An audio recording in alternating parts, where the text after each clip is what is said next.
Assalamualaikum warahmatullahi wabarakatuh. Perkenalkan, nama saya Syafanul Aini, NIM 1910700334. Pada video singkat ini, saya akan mempresentasikan tugas materi perkuliahan Desain Komunikasi Visual kelas A. Secara keseluruhan, desain komunikasi visual termasuk disiplin ilmu yang mempelajari konsep komunikasi kreatif melalui kanal media. Pesan atau gagasan diungkapkan dengan visualisasi sekreatif mungkin. Di dalamnya, meliputi pengelolaan elemen grafis berupa bentuk, tatanan huruf, serta komposisi warna, dan tata letak atau layout. Desain komunikasi visual memiliki 3 fungsi dasar. Pertama, sarana identifikasi guna mempermudah produk meyakinkan khalayak lewat pesan yang disampaikan. Kedua, sarana informasi dan instruksi, yakni bagaimana pesan dapat direpresentasikan secara logis dan konsisten. Pesan akan berlaku efektif apabila khalayak yang dituju dapat tepat sasaran. Nah, ketiga yaitu sebagai sarana presentasi dan promosi. Pamflet atau poster yang didesain sedemikian rupa sebagai promosi ialah untuk memberitahukan informasi bahwa terdapat produk yang dapat digunakan oleh konsumen secara singkat, padat, dan jelas dan akan mudah diingat oleh pembaca. Desain komunikasi visual juga mencakup berbagai cabang ilmu, namun pada intinya, desain komunikasi visual adalah bagian dari seni terapan yang mempelajari visual komunikatif. Masuk ke tugas pertama, yaitu menyangkut materi tentang font. Tugas ini membahas rancangan font untuk desain tertentu. Font khusus seringkali digunakan pada logo dengan tujuan membranding produk agar mereka memiliki ciri kuat yang dapat dikenal oleh khalayak luas. Maka dari itu, biasanya perusahaan, produk, bahkan artis-artis dunia memakai font khusus yang desainnya terbilang unik, bahkan jarang dimiliki oleh orang lain. Materi ini berkaitan dengan materi tipografi, yakni ilmu tentang memilih dan menata huruf untuk menciptakan kesan tertentu sekaligus memperoleh kenyamanan bagi khalayak. Nah, yang pertama, di sini saya mengambil contoh penggunaan font pada logo album penyanyi pop dunia yaitu Taylor Swift. Logo tersebut menggunakan jenis font khusus, yakni skrip hitam dengan ekor huruf melengkung serupa tulisan tangan atau handwriting. Yang kedua, saya mengambil logo produk makanan Kellogg's. Font dibuat berdasarkan tulisan tangan William Kellogg yang mengacu pada jenis font resmi yaitu Bellpack Weiner. Nah, selanjutnya pada tugas kedua yakni tentang identifikasi warna pada desain brand. Setiap desain mengandung warna. Warna adalah spektrum tertentu yang terdapat di dalam suatu cahaya sempurna. Dalam desain, warna berfungsi untuk menarik perhatian khalayak. Warna ini sendiri terbagi dalam beberapa tingkatan yang masuk dalam kategori kunci nada warna. Kunci nada warna ada 2, yakni kunci nada mayor dan minor.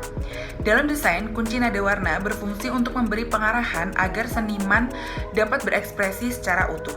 Nah, berikut ini merupakan lampiran dari beberapa logo brand produk terkenal beserta kode warna RGB-nya. Nah, pada tugas ketiga masih berkaitan dengan materi tipografi dan warna, di mana bentuk implementasinya yakni dengan merancang warna dan font khusus sendiri. Nah, untuk warna, saya membuat tone khusus dengan kode warna #CEAB93 dan saya beri nama Tierra. Tierra sendiri berasal dari bahasa Spanyol yang berarti bumi. Konsep yang saya tekankan pada warna ini mengacu pada warna-warna earth tone atau warna yang terinspirasi dari unsur bumi seperti coklat dan abu-abu.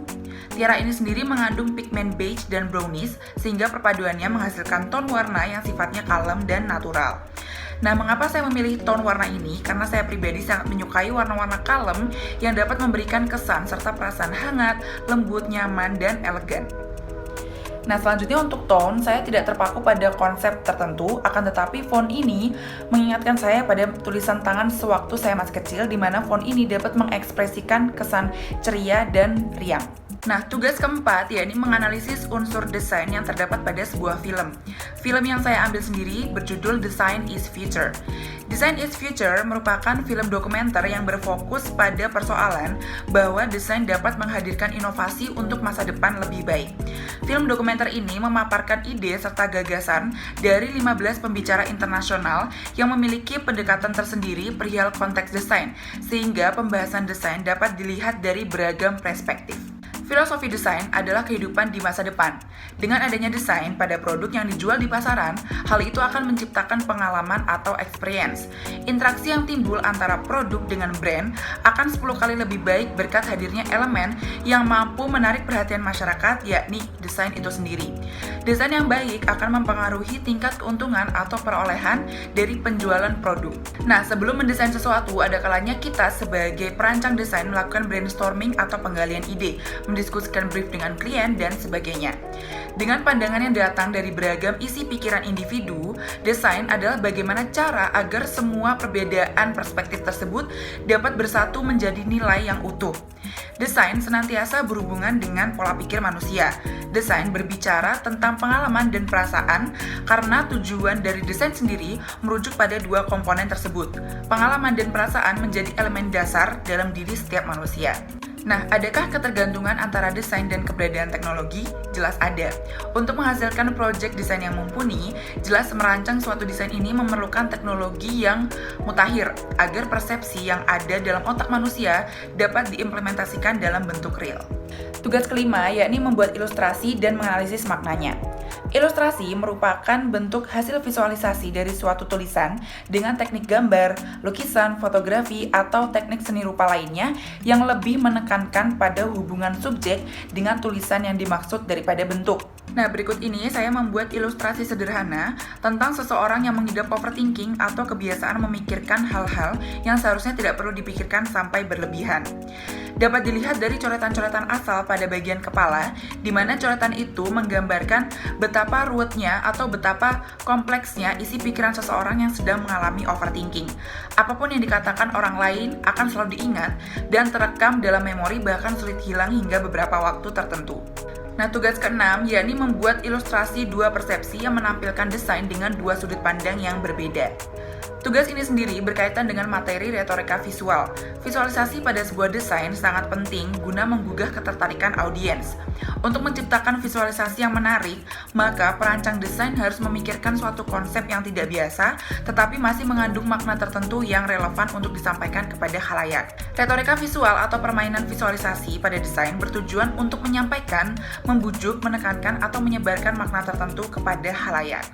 Nah, berikut ini merupakan ilustrasi yang menggambarkan dua persepsi berupa sebuah gitar akustik berwarna coklat dan seekor penguin yang menghadap ke sisi lain. Oke, mungkin sekian presentasi dari saya. Kurang lebihnya saya mohon maaf. Terima kasih. Wassalamualaikum warahmatullahi wabarakatuh.